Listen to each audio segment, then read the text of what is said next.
Just declared we're officially at war, issues shocking new order, doesn't care who's offended. An apologetic presidency catering to everything anti-America ended with Barack Obama. President Donald Trump is in charge now and is doing everything it takes to make America great again, no matter who it offends. With all the distraction on the petulant players in the NFL throwing national anthem temper tantrums, people have missed what else has been brewing, which will soon be faced with just less than 2 months from today. Knowing what's coming, Trump has just declared a shocking new order. When you're the leader of the greatest nation in the world, you can do what you want, which we saw from Barack Obama, who used that privilege for wrongdoing and the demise of our nation.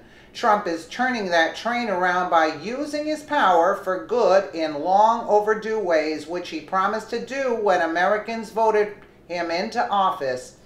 After publicly demanding that NFL players stand for the anthem, causing a heaping dose of outrage from the left, he just doubled down on that declaration with what he's insisting everyone starts saying now. The liberal war of words is alive and well in our country, and the left wants to ban sentiments that trigger them, and the right pointing out that obvious that regardless of political standing, we all as Americans share the same right to the First Amendment. Now Trump has just settled the most controversial phrase in our country once and for all by making a new rule that's infuriating liberals. The Hill reported President Trump reignited the war on Christmas on Friday, telling a crowd of supporters that were saying Merry Christmas again now that he's president. Speaking to a packed crowd at the Values Voter Summit in Washington, D.C., Trump argued political correctness has gotten in the way of celebrating the holiday.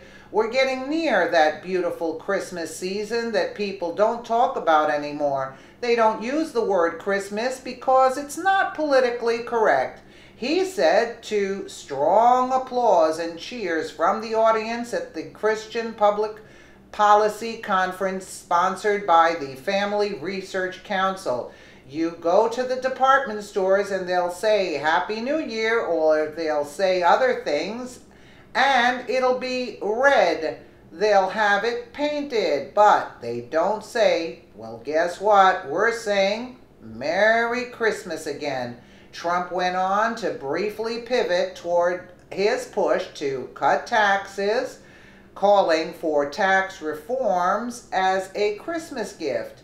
It's incredible to have a leader of this nation who doesn't want to take a sledgehammer to the faith base that our country was built on. America has always been great and steeped in tradition, but it was liberals who systematically dismantled that by making everything good and right offensive, and it's somehow wrong.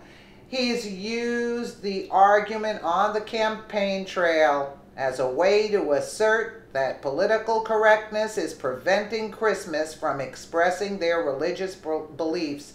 The Hill report continued, and to bring the point home, his campaign held a thank you rally in Wisconsin last December, where he spoke in front of a row of large Christmas trees. So, when I started 18 months ago, I told my first crowd in Wisconsin that we are going to come back here someday and we are going to say Merry Christmas again. He said at the time, Merry Christmas, so Merry Christmas, everyone. Trump wants Christmas back in the agenda. I'm guessing he's tired of everyone complaining about it. I am too.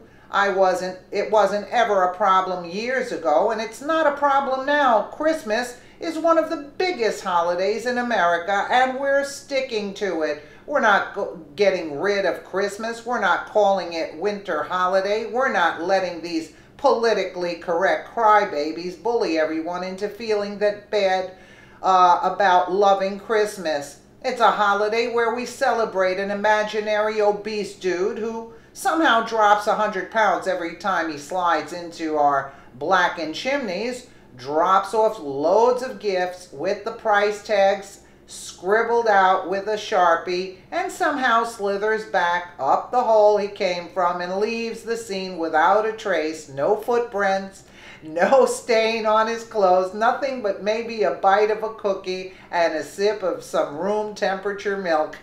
It's our holiday and we'll enjoy it and give attention to what the real reason for the season is. Anyone who finds it offensive can celebrate their own holiday, but don't cry about ours. You don't see conservatives whining about other people's holidays. Go celebrate, enjoy your day, and we'll enjoy ours, and we can all celebrate New Year's Eve together, unless that, of course, is offensive too. Is the calendar offensive to snowflakes as well? Are we starting a hashtag not my new year hashtag trend? I think not. Christmas is around the corner, but here's an early Merry Christmas to all of you and yours, in hopes that it triggers some snowflakes and anti-Christmas goons. Hallelujah. That's all I have to say. Merry Christmas. Let me know what you guys think in the comments below. And again, thank you so much for watching.